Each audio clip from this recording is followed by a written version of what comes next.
बच्चों में ख़ास तौर से जो लड़के होते हैं उनमें होने वाली एक बहुत ही खतरनाक बीमारी है, एक डिसऑर्डर है।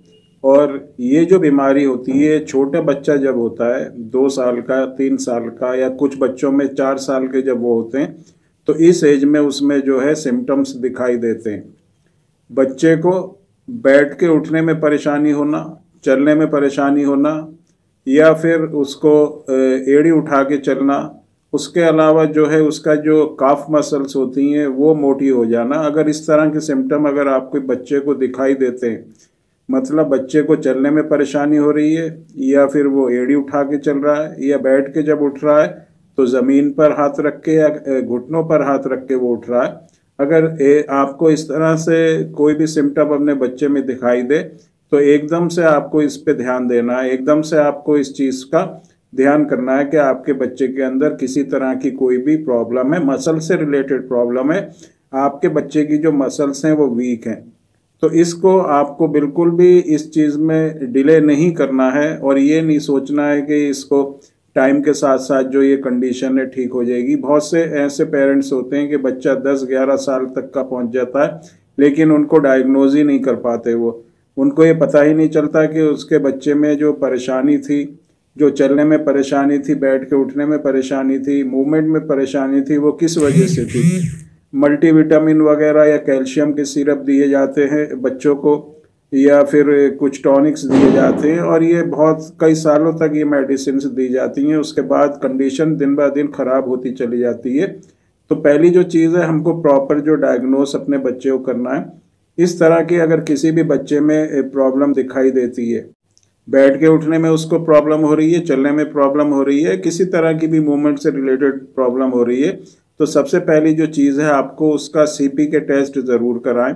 सीपी के जो है एक एंजाइम होता है जिसको क्रेटाइन फॉस्फोकाइनेस एंजाइम कहते हैं, और ये जो एंजाइम होता है ये मसल्स में जो टूट फूट होती है, मसल्स में जो डैमेज होता है, उसकी वजह से इसका लेवल जो है ब्लड में बढ़ जाता है। तो अगर सीपी के रेंज जो नॉर्मल रेंज होती है उससे ज़्यादा आता है तो इससे पता चलता है कि मसल से रिलेटेड कोई भी प्रॉब्लम बच्चे को है।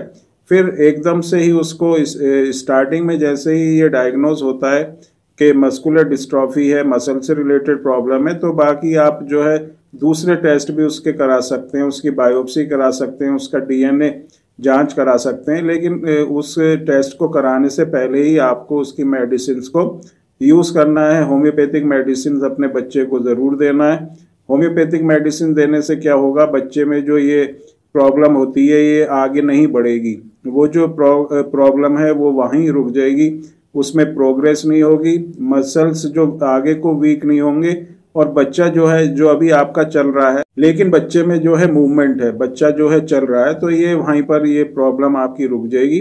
बच्चा जो है आपका, क्योंकि अगर मेडिसिन नहीं देते हैं जो लोग, प्रॉपर मेडिसिन उसका ट्रीटमेंट नहीं किया जाता है, तो ये टाइम के साथ साथ बढ़ती रहती है, और बच्चा 9-10 साल का आते आते, या 9 साल या उससे पहले भी कुछ बच्चों में देखा गया है कि वो व्हील चेयर पर आ जाते हैं, उसके बाद 11-12 साल तक आते आते बच्चा जो है बेड पर आ जाता है। तो इस तरह की कंडीशन से हमें अपने बच्चे को बचाना है, और कोशिश यही रहनी चाहिए कि बच्चे की जो मूवमेंट होती है, जो उसका चलना फिरना होता है, बैठ के उठना होता है, वो सही तरह से बच्चा अपना करता रहे।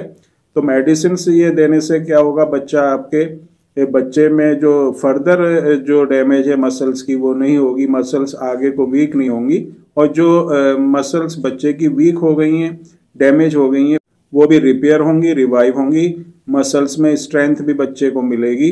तो बहुत ही अच्छी तरह से इम्प्रूवमेंट बच्चे की कंडीशन में होगा। तो ये मेडिसिन जो हैं आप दें, जिनको होम्योपैथिक मेडिसिन हम कहते हैं। और अगर किसी के भी बच्चे को इस तरह की प्रॉब्लम दिखाई देती है, या बच्चे को किसी तरह की मूवमेंट से रिलेटेड प्रॉब्लम है, तो बच्चे की डिटेल आप व्हाट्सएप नंबर पर हमें मैसेज कर सकते हैं। उसकी डिटेल को देखने के बाद हम देखेंगे कि किस तरह से बच्चे की जो कंडीशन है उसमें इम्प्रूवमेंट किया जा सकता है, उसकी कौन सी मेडिसिन उसके लिए बेस्ट रहेगी, होम्योपैथिक मेडिसिन। वो मेडिसिन आप अगर अपने बच्चे को देंगे तो बहुत ही अच्छी तरह से आपके बच्चे की कंडीशन में इम्प्रूवमेंट होगा।